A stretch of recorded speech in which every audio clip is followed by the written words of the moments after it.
Before we get to the video of Bernie Sanders, let's mention that throughout his career, Sanders has been a staunch advocate for progressive causes, including Medicare for all, a $15 minimum wage, tuition-free public college, and combating climate change.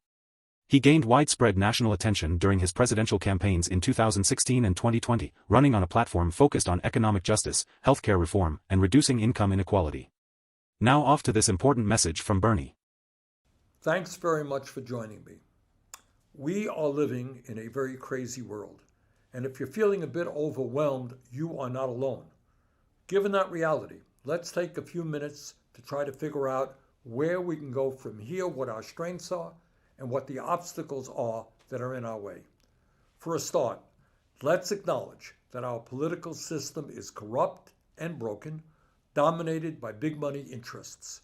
While some of us are trying to get things done and occasionally have limited success, the truth is that Congress is largely dysfunctional. That's just the way it is. We just had the warmest winter ever recorded. Climate change is already ravaging the planet, and scientists tell us that much worse is coming if we don't act boldly. And on this existential threat to the planet, there is virtually no discussion on the floors of the House or the Senate, let alone major actions. Today, the United States, virtually alone in the world, continues to supply weapons to Prime Minister Benjamin Netanyahu's right-wing extremist government in Israel, which is waging a campaign of total war and destruction against the Palestinian people. Hundreds of thousands of children face starvation in Gaza, yet, despite the efforts of some of us, almost no discussion. We currently have more income and wealth inequality than at any time in the history of our country. The American people believe, as I do, that we should demand that the wealthiest people in this country start paying their fair share of taxes. Have you heard any discussion? Well, I haven't. Today, 85 million Americans have no health insurance or are underinsured. We are the only major country on earth not to guarantee health care to all people as a human right, while at the same time we end up spending far more per capita on healthcare than do the people of any other country. Yet, no discussion on this enormously important issue. Half of American renters are spending more than 30% of their income on housing, and 650,000 are homeless, and gentrification is sweeping the country. Have you heard much discussion about the housing crisis in Congress? Well, I'm there. I haven't. More than 43 million Americans struggle with an average of more than $37,000 in student loan debt, and our current child care and pre-kindergarten systems are an international embarrassment that is failing our children, our parents, and our child care workers. No real discussion on the floor of the House or the Senate on that issue.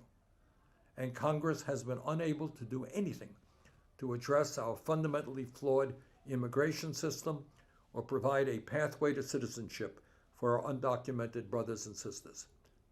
And oh, by the way, and not unrelated, in the midst of all of that inactivity and dysfunctionality in Congress, Donald Trump is leading in most of the polls. The American people are hurting. They want action. They want it now, and they're not getting it. And that is the bad news, and no way to sugarcoat it. It is bad news. So what's the good news? And where should we go from here? Well, there is some very good news. And that is that working people all across this country are standing up and fighting for economic justice and against corporate greed.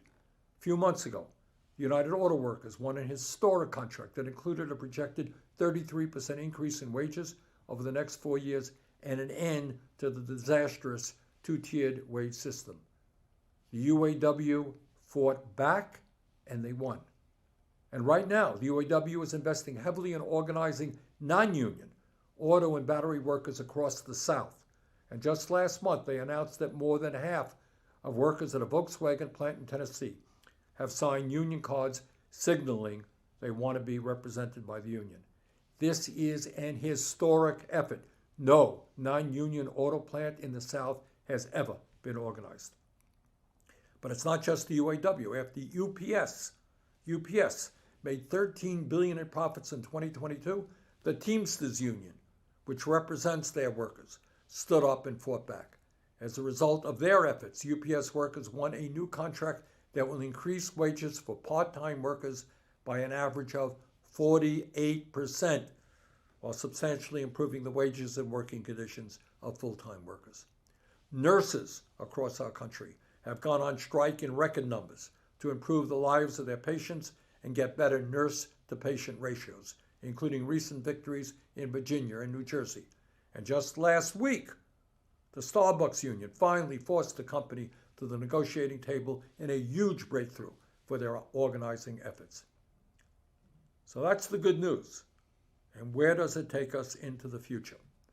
Well, it seems to me that we have to go forward with a two-part strategy, short-term and long-term. In the short term, we have to work hard in this campaign and re-elect President Biden. Yes, many of us have disagreements with Biden on a number of issues, including Gaza.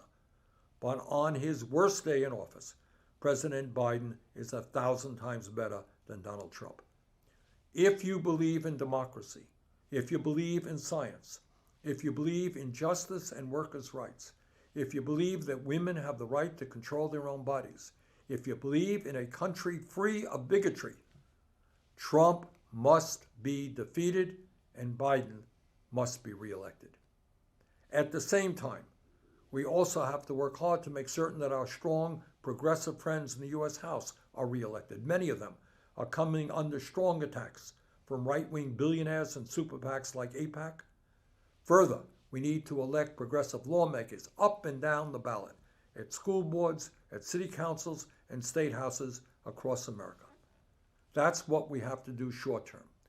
Long term, we have to stay focused on our progressive agenda, an agenda that is strongly supported by the American people, an agenda which says that billionaires and super PACs must not be able to buy elections and undermine our democracy, an agenda where healthcare in the richest country on earth is a right, not a privilege, an agenda that treats climate change as the existential threat to the planet that it is, an agenda that takes on the greed of the billionaire class and demands that the rich and large corporations start paying their fair share of taxes, an agenda that raises the federal minimum wage to a living wage and makes it easier for workers to form unions, an agenda that changes our national priorities so that we're not spending $900 billion a year on the military while children and senior citizens go hungry. Implementing that agenda won't be easy.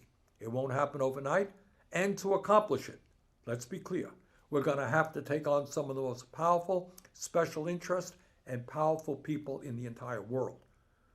But I believe today what I have always believed, and that is if we come together and not allow demagogues to divide us up by the color of our skin or where we were born or our sexual orientation, there is nothing we cannot accomplish.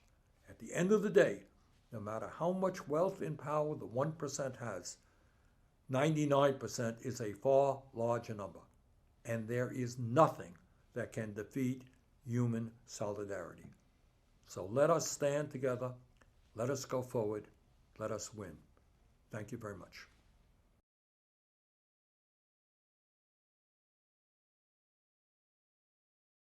Sanders' influence on American politics has been significant, inspiring a new generation of progressives and shifting the national conversation on key issues to the left. While his policies have often faced opposition from more conservative elements, he remains a prominent figure in American politics, known for his consistent advocacy for working-class Americans and social justice. Well, I hope you like the video and give the channel a subscribe. Also, if you can check out my other channel, Concise Chomsky, link is on the homepage and in the comment section. Now, take care and bye-bye.